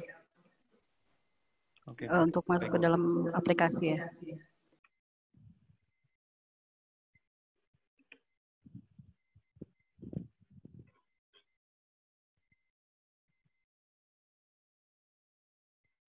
Oke, mungkin 15 menit lagi kali ya Bu. Kita akhiri duhur ya. Ini sekalian teman-teman kalau ada yang mau ditanyakan silakan. Kalau nggak ada saya lanjut untuk contoh simulasi ya. Untuk login teman-teman buka di hsse.pln.co.id, pilih yang suffixnya disjabar. Sorry, saya logout dulu ya. Jadi pilih yang suffixnya disjabar. Ini karena bikinnya dulu waktu zaman masih distis ya, belum UID. Terus isikan username, pastikan username ini yang sering salah ya. Username itu adalah segmen depan email tanpa @ ya. sama kayak kita login SAP itu kan. Tapi yang tanpa pusat juga, kita nggak perlu ngetik pusat juga. Terus passwordnya adalah password email korporat kita. Setelah itu kita klik login. Nah, nanti ini akan muncul tampilan dashboard. Tampilan dashboard ini secara keseluruhan statistik dalam satu unit induk itu akan muncul di sini. Nah, termasuk kita juga bisa lihat for loss aspeknya. Ini kalau teman-teman inputnya datanya valid, mungkin bagus sekali. Jadi kita bisa monitor for loss aspek secara live di situ.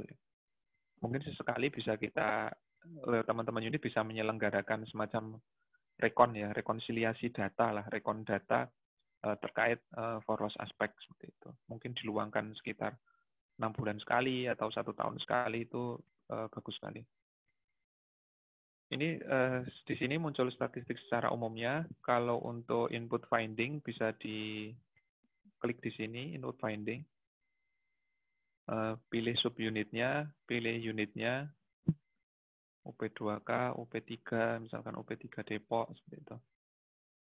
Nah, terus ini finding type-nya, apakah temuan itu masuk kategori safety, lingkungan, atau teman-teman teknis, instalasi ketenaga listrikan. Terus kategorinya yang tadi kita kuis tadi ya, maksudnya untuk biar kita bisa menapis lah, kalau bahasa teman lingkungan itu kita bisa menapis temuan itu masuk ke kategori yang mana, seperti itu. Nah, di sini ini adalah departemen dari penanggung jawabnya. Jadi misalkan katakanlah penanggung jawabnya adalah teman-teman teknis gitu ya, atau fasilitas gitu. Nah, ini judul temuannya dimasukkan di sini. Judul temuan masukkan di sini, saya asal aja ya, misalkan temuannya apa, kaca ruangan.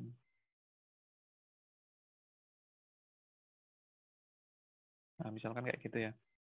Ini contoh aja.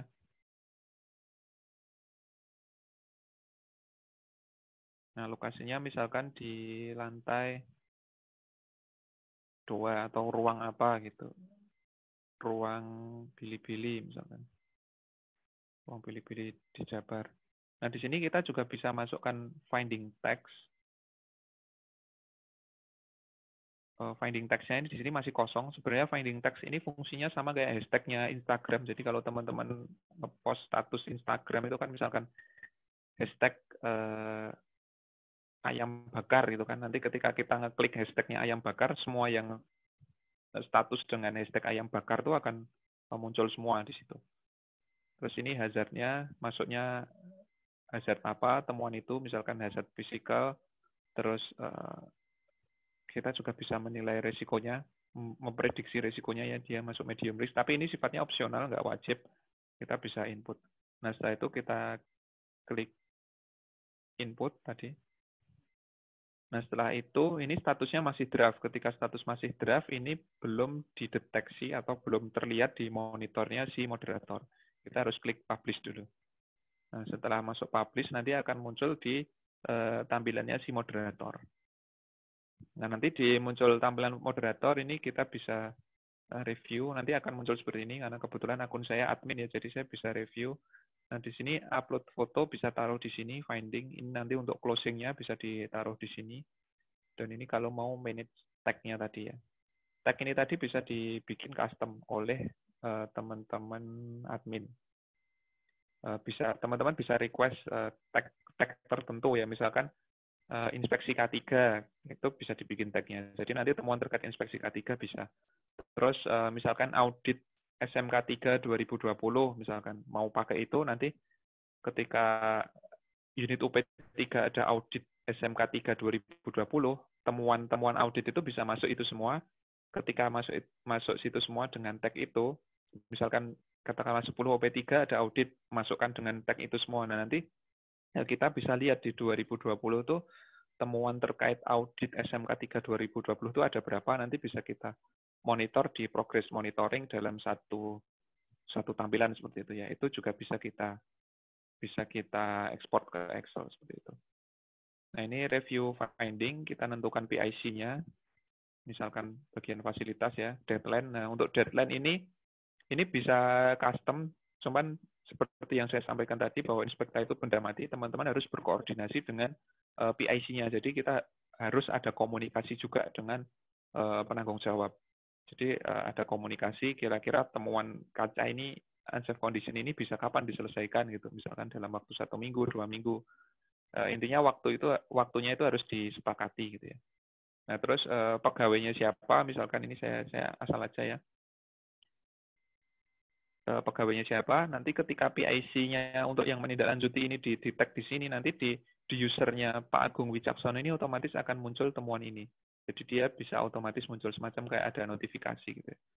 Dan nanti ketika Pak Agung Wicaksono ini login Inspekta, dia klik aja di My Responsibilities-nya dia, nanti akan muncul temuan-temuan yang harus ditindaklanjuti oleh Pak Agung Wicaksono tersebut. Terus suggestion-nya misalkan diganti.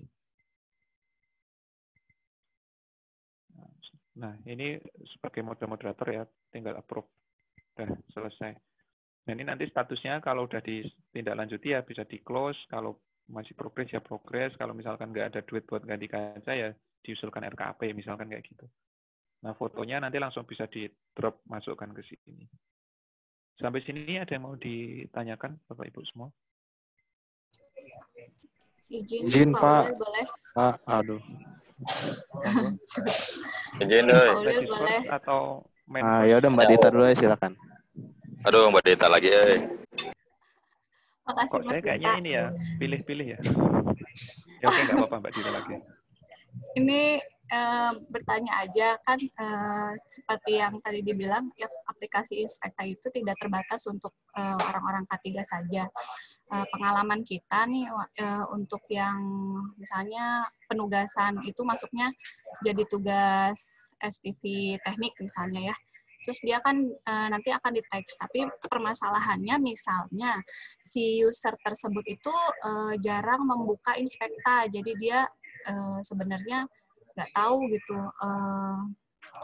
tugas tanggung jawab dia itu yang masih pending apa aja. Jadi sehingga kita harus selalu mengingatkan melalui WA atau email atau gimana. Nah, mungkin ke depannya bisa nggak kalau yang jadi responsibility itu disambungkan ke misalnya email korporat atau gimana gitu. Soalnya tidak semua user itu membuka Inspekta kalau tidak diingatkan. Terima kasih Pak Uli. Gitu. Oke, baik, langsung saya jawab.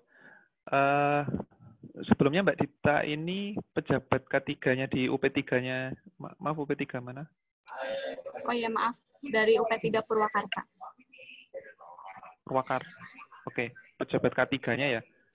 Kalau Iya, untuk tindak lanjut itu, idealnya kan harusnya di level UP3 apalagi ya, di unit pelaksana ya. Itu kan ada rapat yang namanya rapat P2K3 bulanan. Itu dilakukan atau enggak? Dilakukan setiap bulan. Nah, peserta yang hadir, termasuk teman-teman teknik itu juga atau enggak? Ada teman-teman teknik juga kan di situ ya?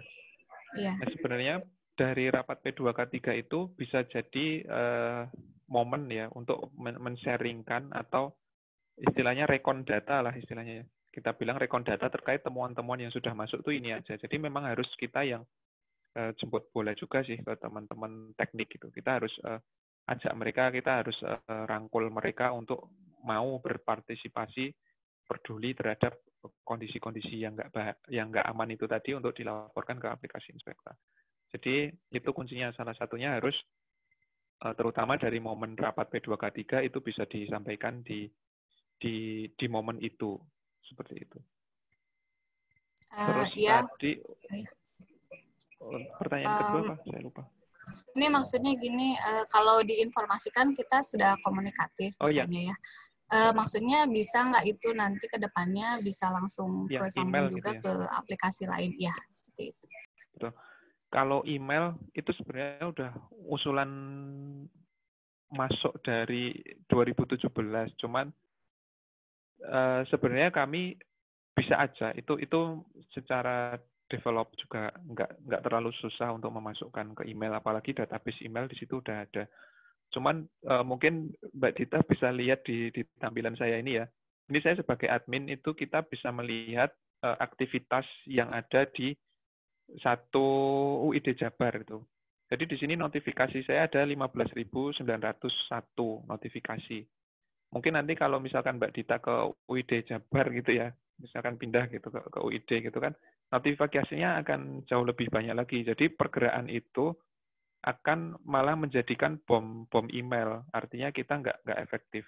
Sama kayak AMS korporat. Jadi sebenarnya Inspekta ini kita harus sosialisasikan ke teman-teman untuk mengkondisikannya seperti AMS. AMS itu kan nggak ada notifikasi ke email kan. Jadi kita dapat surat atau enggak ya kita harus buka di AMS karena memang surat di AMS itu banyak banget. Apalagi temuan di Inspekta ini jauh lebih banyak lagi daripada AMS seperti itu. Nah, cuman kita juga mau ada win-win solution sih dari teman-teman yang mengusulkan seperti itu. Mungkin ke depannya kita akan bikin ini, Mbak, semacam kriteria khusus ya, kriteria yang lebih strict gitu. Jadi misalkan, cuman ini belum kita rumuskan secara detail.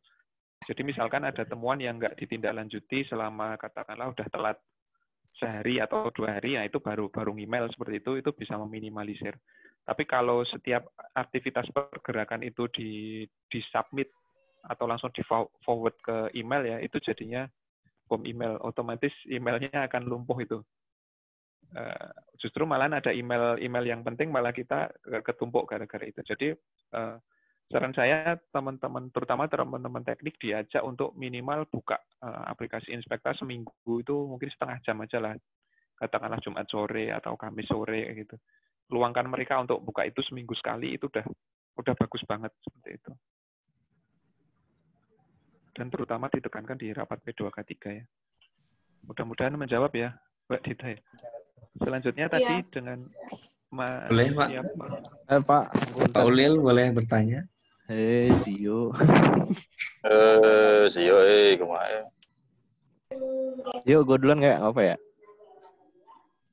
Mangga Mas Genta, mangga. Izin Pak Ulil. Saya Genta dari UP3 Depok ya. Untuk Inspekta ini kan sudah mulai diarahkan ya mungkin ya untuk semua pegawai benar ya. Tapi di sini kan kalau secara akunnya kan mungkin ada 2 jenis ya, moderator sama inspektor. Nah,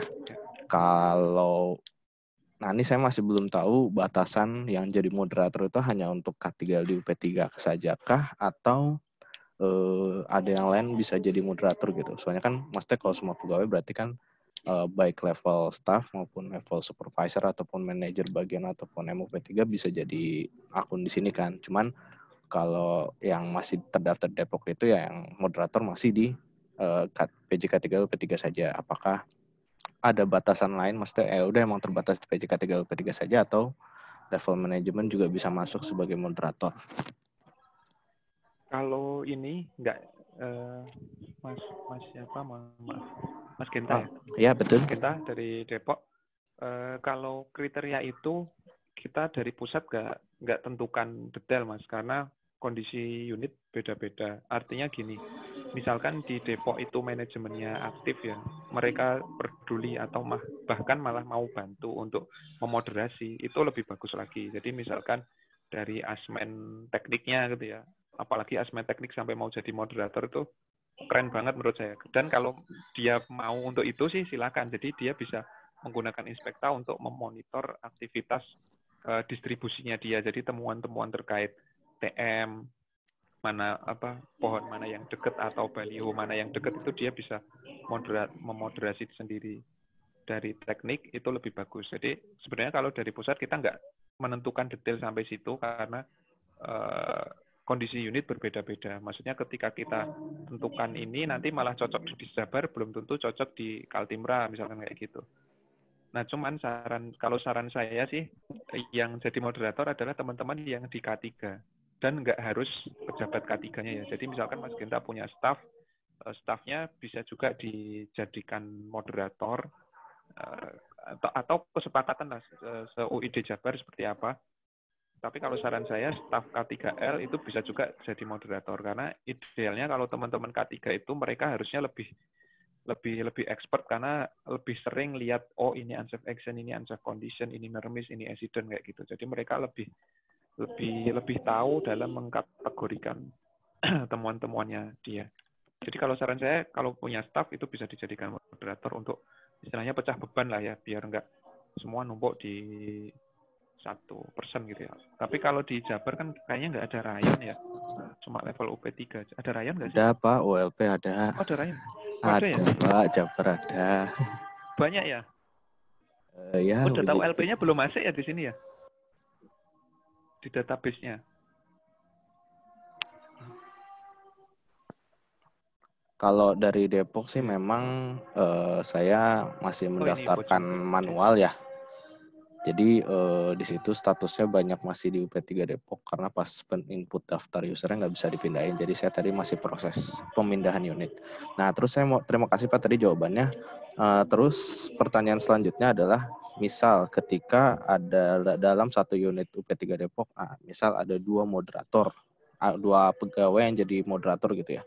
Nah kan berarti kan prosesnya kan kalau misalkan dari inspektor memasukkan temuan muncul di notifikasinya moderator kan.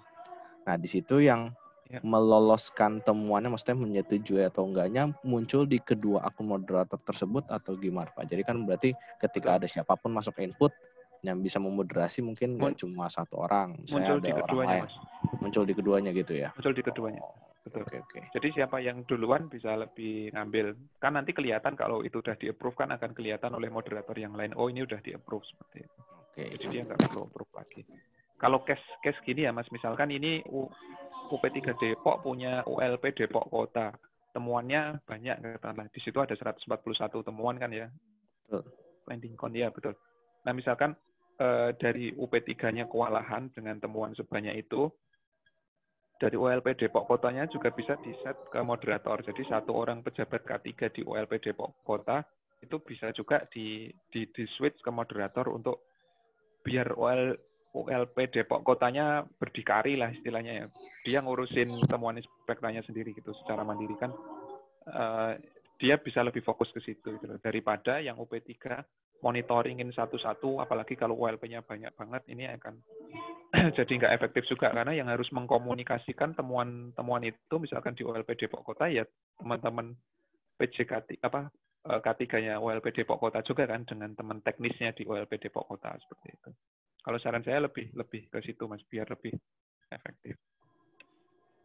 Oke. Tapi silakan didiskusikan lagi kalau ada forum meeting dengan Pak Edi, Bu Amna, silakan didiskusikan di situ. Disepakati aja lah seperti apa gitu ya. Monitor Pak Ulil, terima kasih atas jawabannya. Baik, selanjutnya satu lagi ya. Kayaknya boleh Pak. Monggo. Saya perkenalkan nama saya Fabrizio dari UP3 Gunung Putri. Izin bertanya, pada saat input finding kan ya itu ada yang masukkan untuk titik koordinat Pak. Nah itu terus nyambung juga di MATLAB juga untuk titik koordinat atau peta kerawanan kan masuk juga ya Bu Amna ya. Itu peta kerawanan dari temuan-temuan rekan-rekan semua. Nah izin bertanya juga untuk ini kan inputnya masih via web Pak, mungkin agak kesulitan juga kalau posisinya masih di lapangan. Mungkin apakah nantinya ada aplikasi yang berbentuk mobile, jadi lebih fleksibel lagi untuk di lapangan, karena di situ kan ada input-inputnya lumayan banyak juga. Terus untuk titik koordinatnya juga mungkin kalau via mobile kan sudah otomatis ya dari handphonenya bisa terisi. Atau bagaimana mungkin itu? Oke, langsung saya jawab ya, udah dapat poinnya. Jadi untuk GPS koordinat ini sifatnya opsional, nggak wajib. Saya ceritakan juga dulu di 2017 ketika kami create aplikasi Inspekta ini udah ada versi Android-nya, jadi udah ada di Play Store. Cuman karena perjalanan dari 2017 ke sini ini banyak improvement, Play Store aplikasi yang di Android itu udah nggak kompatibel lagi karena banyak yang berubah di versi webnya. Jadi kalau bahasa IT itu sebenarnya dari Android ke web itu interfacing, istilahnya interfacing aja. Cuman yang udah di webnya ini banyak berubah, interfacingnya jadi nggak pas. Jadi intinya aplikasi Android ini perlu kami develop baru lagi. Nah karena kebetulan saya udah pindah ke pusat dan ini harus di-handle oleh STI ya. Jadi sekarang prosesnya kami sudah koordinasi sih, sudah nota dinas resmi juga ke teman-teman STI mungkin nanti insya Allah kami push lagi teman-teman STI pusat ya untuk develop aplikasi Android. Intinya itu sudah kami requestkan untuk aplikasi Android dan iOS, karena kemarin juga udah istilahnya di endorse lah sama di root langsung juga.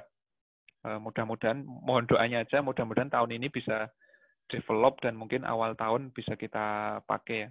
Kalau secara konsep kami udah sangat siap, Mas. Maksudnya istilahnya kerangka atau basicnya atau kontennya, menunya seperti apa itu dari saya pribadi dan dari tim kami itu udah sangat siap. Tinggal proses develop aja nih, masuk ke tukang codingnya lah istilahnya. Ya cuman memang birokrasi di PLN pusat ini nggak masih enakan di unit lah kalau menurut saya ya. Saya yang merasakan dulu di unit, dan kalau di compare sama pusat lebih eksekusi pekerjaan itu emang lebih cepat di unit lah. Tapi ya mudah-mudahan mohon doanya aja teman-teman semua. Insya Allah kita udah rencanakan untuk itu. Termasuk titik koordinat GPS itu juga udah kita desain bagus juga, dan udah tested juga yang sebelumnya itu untuk koordinat GPS, walaupun nggak ada sinyal HP, nggak ada paket data gitu ya, koordinat udah bisa kesimpan dan sinkron kayak mekanisme backlognya PLN Daily kayak gitu. Itu udah dari 2017 kita udah desain itu. Ya itu sih Mas, mungkin mohon support doanya, mudah-mudahan bisa ke develop tahun ini. Amin, amin. Terima kasih Pak Ulil. Baik, Ya. mungkin cukup ya dari saya. Ini langsung saya closing atau gimana, Mbak MC? Maaf, Mbak MC. Sudah selesai disampaikan semua ya Pak ya?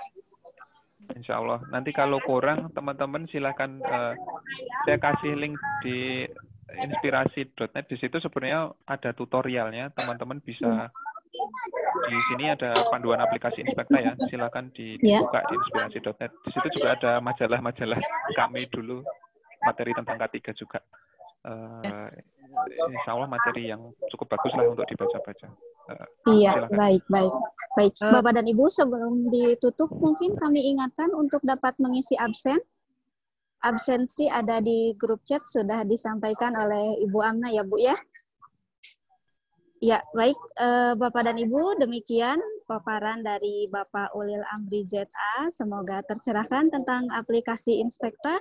Untuk tutorial aplikasi Inspekta bisa di-download di inspirasi.net. Dan juga jangan lupa untuk login Inspekta di hsse.pln.co.id menggunakan user dan password email korporat demi terwujudnya zero accident di lingkungan kerja kita. Untuk absen, link panduan tutorial juga login Inspekta itu ada di grup chat ya Bapak dan Ibu. Ya, demikian terima kasih atas perhatian dan kehadirannya. Mohon maaf atas kekurangan dalam penyampaian atau penyelenggaraan acara. Terima kasih, selamat beraktivitas, selamat kembali bekerja. Wassalamualaikum warahmatullahi wabarakatuh. Waalaikumsalam warahmatullahi wabarakatuh. Waalaikumsalam warahmatullahi wabarakatuh. Pak Ulil. Pamit ya. Oke. Waalaikumsalam. Izin pamit ya. Mohon maaf kalau ada kata-kata yang kurang berkenan. Mudah-mudahan aplikasinya bisa bermanfaat dan teman-teman semua bisa membangun budaya K3 lebih baik lagi. Amin. Akhiri. Warahmatullahi wabarakatuh. Waalaikumsalam warahmatullahi Terima kasih Mas Ulil. Terima kasih semuanya, Pak Bambang. Terima kasih semuanya, Pak Bambang, semuanya.